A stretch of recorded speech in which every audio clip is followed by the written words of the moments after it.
ఈ రోజు నుంచి బీఆర్ఎస్ అధినేత కేసీఆర్ ఎన్నికల ప్రచారం ప్రారంభం కాబోతున్నది. ఈరోజు రాత్రి 8 తర్వాత రామగుండంలో రోడ్ షో, రేపు మంచిర్యాలలో, ఆదివారం జగిత్యాలలో, పదిన సిద్దిపేటలో సభతో బస్సు యాత్ర ముగింపు.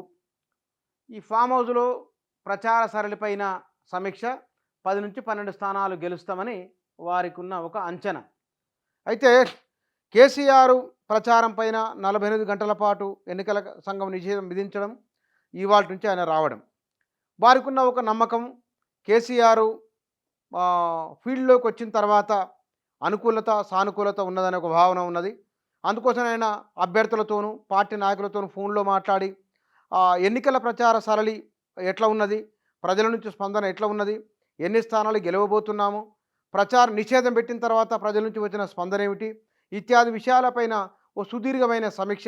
ఈ సమీక్ష అనంతరం కేసీఆర్ చెప్పిన మాట 10 నుంచి 12 లోక్సభ స్థానాలు బీఆర్ఎస్ గెలవబోతున్నది అని అనడం. అంటే ఇక్కడ గమనించాల్సిన విషయము,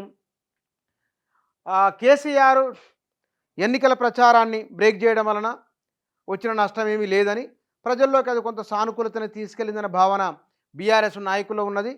ఒకవైపున రోజు గత ప్రభుత్వ నిర్ణయాలకు సంబంధించి, అది ఫోన్ ట్యాపింగ్ వ్యవహారం అనుకోండి, ధరణికి సంబంధించిన వ్యవహారం అనుకోండి, కాళేశ్వరం మరమ్మతులకు సంబంధించిన విషయం అనుకోండి, ఒకదాని వెనుక ఒకటి రోజుకో డెవలప్మెంట్ వార్తలు అందులో ఆ విషయాల్లో వస్తున్నాయి.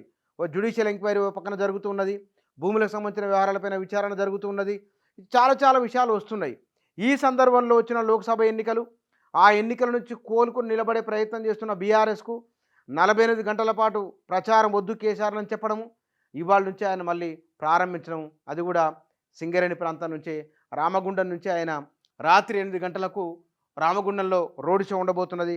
బహుశా ఈ రోడ్ షోలో కేసీఆర్ ఈ ప్రచార నిషేధానంతరం తన స్పందన ఎట్లా ఉండబోతున్నది కూడా వ్యక్తీకరించబోతున్నారు. ఈ పాటికే కేటీఆర్, హరీష్ రావు ఇద్దరు కూడా తీవ్ర స్థాయిలో బీజేపీ కాంగ్రెస్లపైన విమర్శలు చేస్తున్నారు, ఆరోపణలు చేస్తున్నారు. తెలంగాణకు ప్రొటెక్షన్ ఉండాలంటే బీఆర్ఎస్ గెలవాలని చెప్తున్నారు.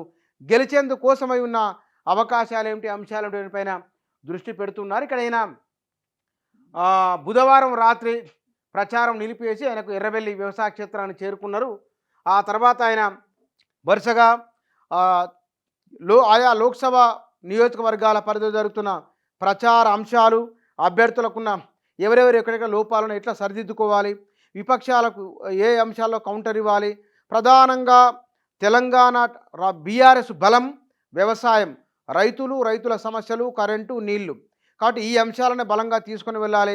వీటి చుట్టే ఎక్కువగా మనం ప్రచారం చేసుకుంటూ వెళ్ళిపోతే ఆ రైతుల కుటుంబాలు బీఆర్ఎస్ వైపు వచ్చే అవకాశం ఉంటుంది. కాబట్టి కేసీఆర్ సెట్ చేసిన ఎజెండాని ముందుకు తీసుకెళ్లాలని ఒకానొక అంశం కూడా బలంగా బీఆర్ఎస్ వర్గాల్లో చర్చనీయాంశం అవుతున్నది.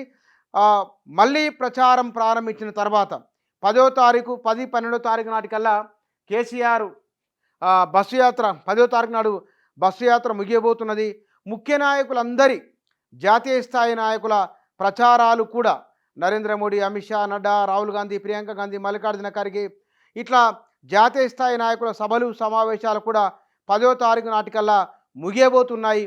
ఈ రేపటి నుంచి కేసీఆర్ ప్రచార సరళి, మాటల తీరు, కాంగ్రెస్ పైన బీజేపీ పైన ఆయన ఏ అంశాలు ప్రధానంగా వారిని ఉద్దేశించి ప్రస్తావించబోతున్నారో చూడాలి.